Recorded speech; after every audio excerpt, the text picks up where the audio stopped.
Ang mabuting balita ng Panginoon ayon kay San Juan. Papuri sa iyo, Panginoon. May isang Pariseo at pinuno ng mga Hudyo na nagngangalang Nicodemo.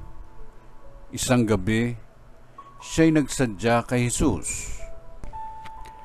Rabi, sabi niya, nalalaman po namin kayo'y isang gurong mula sa Diyos, sapagkat walang makagagawa ng mga kababalaghang ginagawa ninyong malibang sumasakanya ang Diyos. Sumagot si Jesus, sinasabi ko sa inyo, maliban na ipanganak na muli ang isang tao, hindi siya paghaharian ng Diyos. Paano pong may papanganak na muli ang isang tao kung matanda na siya? Makapapasok pa ba siya sa tiyan ng kanyang ina para ipanganak uli? Tanong ni Nicodemo.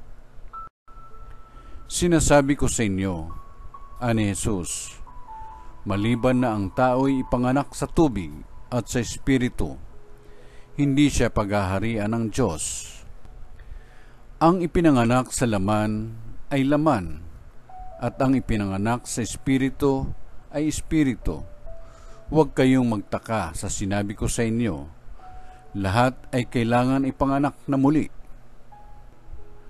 Umiihip ang hangin kung saan ibig, at naririnig ninyo ang ugong nito, ngunit hindi ninyo alam kung saan nanggagaling at kung saan naparoroon. Gayon din ang bawat ipinanganak sa Espiritu.